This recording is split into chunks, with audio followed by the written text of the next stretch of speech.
Welcome back to Beyond the Classroom, Outreach and Workforce Development's podcast about everything we offer here at LCCC's OWD arm.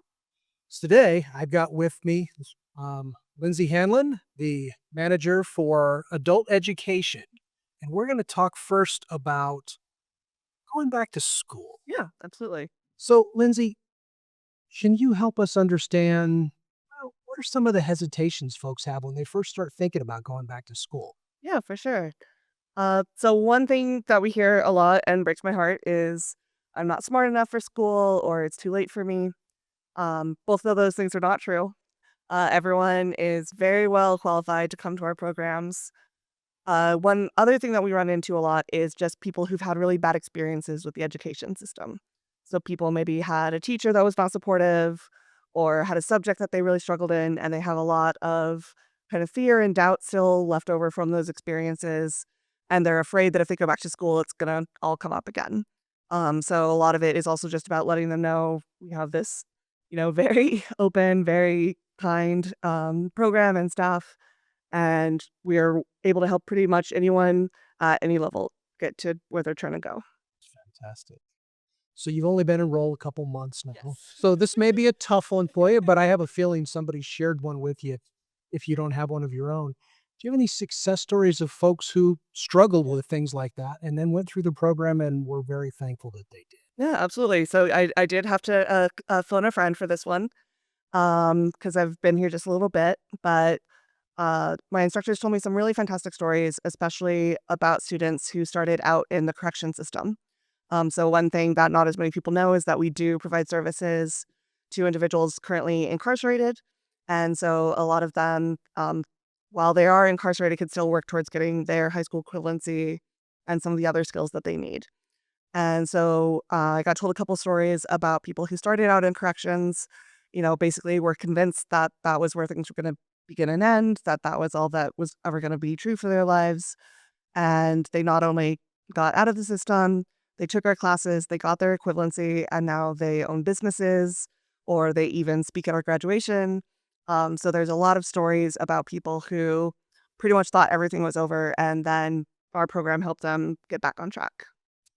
I mean, I can speak for my mother. I can speak for myself. My mom was my inspiration, but at age 40, she went back to school. She had lost her job and became a nurse. Oh, that's awesome. So Well, not the losing job part, but yeah, I mean, not the losing job part. There's more to that story, but yeah, at age 40, she went back to school and had always wanted to be a nurse, and this became her opportunity for it. So that's it's fantastic. And then she was my inspiration to go back to school because, well, I had quit community college twice, 3 times. I don't know, quite a few. And finally went back, got my AS, later got my BS, and finally my MBA. So when we talk about No. never too late, yeah, it's never too late. Well, that to is go back awesome. to school. Yeah. So here's one for you. Yeah. If I think back to my grandparents, right? Most of them went through school, maybe not even finished school, got into the workforce, and stayed there the rest of their lives. Yeah. I think we're seeing a culture shift toward lifelong learning. Yeah.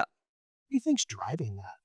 I think a lot of it is that we are kind of letting go of these ideas that there is a set path in your life. You go to school until a certain point, and then you work until a certain point, and then you start a family, and then you buy a house, sometimes not in that order. Hopefully, you have a house. But I think that a lot of the people in our culture are just not following that same guideline that we used to. And we also just don't have careers the way that we used to. By the time I was in my mid-20s, I'd had more jobs than my parents had had in their entire lives. Because I had just had to do so many different things to get by and had to do so many different things when, something falls apart. And so I think a lot of what we consider the quote unquote path towards our future just doesn't exist the way that it used to. And so we're having to realize that we have to start over again and again. And a lot of the times that means new education. And a lot of the times that means new training because the world is just changing quicker than we can keep up sometimes. You're making me think I fit so well in this episode because I have reinvented myself many times in my life. Yes, exactly. And Exactly. sometimes out of necessity, sometimes just out of desire. Yeah. And I think that's a big part of it too. A lot of people can come back even when they're content with where they are. A lot of times people just get a little bit bored or, just realize, oh, this is the thing that I really always wanted to do. I don't want to change anything else about my life, but I would like to have, this equivalency, or I would like to have this training just for my own benefit. Makes perfect sense.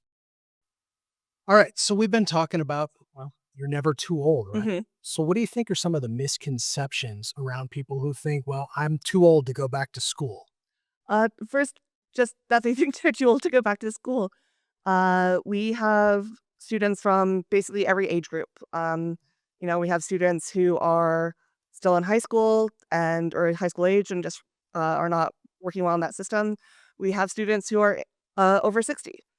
And in one case that I can think of, at least, we have had a grandparent and their grandchild at the same time. Wow. So basically, there's never a time where you are too old or it is too late. I think a lot of people feel embarrassed sometimes when they're thinking about going back to school and being around a lot of younger people. But the thing that I really like to emphasize is that they're all here for the same reason, right? No one is here because they're planning to judge everyone else about their life choices. Everyone is here because they want this to help their lives improve and to help their families and to just feel more secure in themselves. I think I want to hear more about the student Yes. and their grandparent who Yes. came together. But before I dig into Yeah. that one, because I think you just gave me a perfect segue. When you're in high school, right? Mhm. You're there, you're doing what's required of you, Mhm. etc. How does it differ coming through this program at any point after high school? Either you dropped out of high school or you're later in life. How does this program differ from the traditional education that most of us think of? So I think one of the first things is just that people kind of want it more. So when we're going through our initial schooling, excuse me, we are going partly because that is what we are being expected to do. You have to go to school until a certain time and do these things to get ahead. But coming to our program is a choice. Coming to our program is something that you have to put the effort to want to do. You have to see this out. You have to decide that this is what you want. And I think that makes a lot of folks more dedicated to it. A lot of folks are here because they want to be here. They're here because they've realized something about their lives that they want to change. A lot of times people come to us after they've been in the workforce for a certain amount of time. And so they have that kind of quote, real world experience. And they decide, actually, I want to do something different, or I want to, get a promotion or something along those lines. And so coming to our program feels more, uh, what's the word? Feels more like a goal. It feels more like something that you're pursuing instead of just something that you're experiencing. Not because the truant officer made me Not come to yes, not class. because the truant officer made you come to class. And it can be intense. It's an 8-week program with a little bit on either side. So you also have to be in it. You have to decide that this is the thing that you want to do, because it's not the same thing as, going to school for 4 years and, occasionally hitting highs and lows. You kind of have to go with it. 8 weeks, 4 years. You better have some dedication Yes. to you go through this. Yes, exactly. So I still want to get back to that student ranker because that just sounds like a really cool story. But let's continue on and Yeah. let's wrap up with Okay. that one. Sounds good. So, what kind of educational and financial support do we offer to these students, right? Because educationally, a lot of them have said, I can't do this. Mhm. So they're going to need support. Yeah.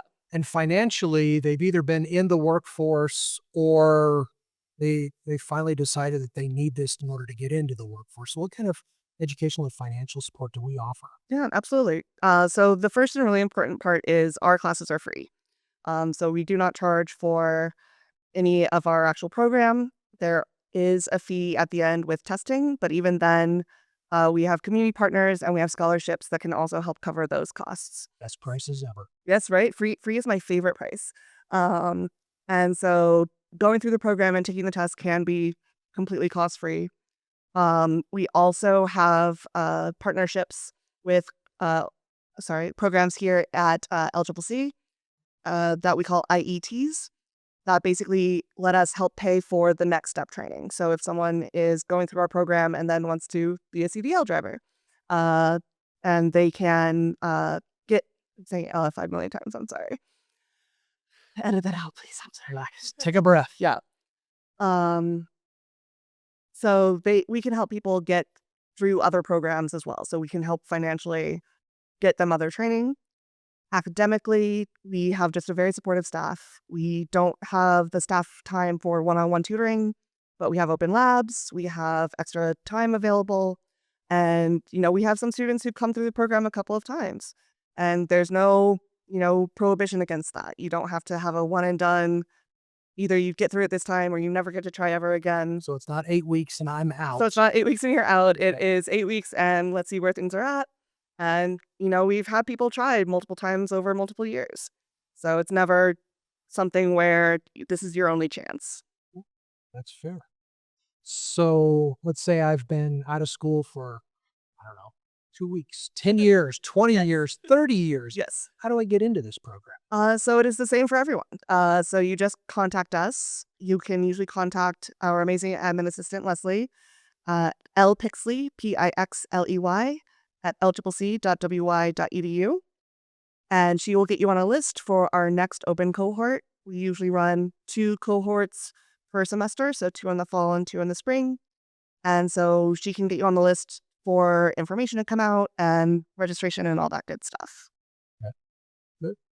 Well, I'll make sure I have that information in the description for those of you who didn't catch it right now. Thank you. So, we've talked about it. Some of these students have other jobs, right? Yeah. Because they need to support themselves. They may even have families. What kind of advice do you have for folks to be able to balance this new schooling they haven't done in quite a while with their work, with their family? So there's unfortunately no perfect answer. And a lot of the ones that are good answers end up kind of sounding like Hallmark cards. So saying things like take time for yourself is a lovely thing to say and nearly impossible for some people to do given the demands of their current stuff.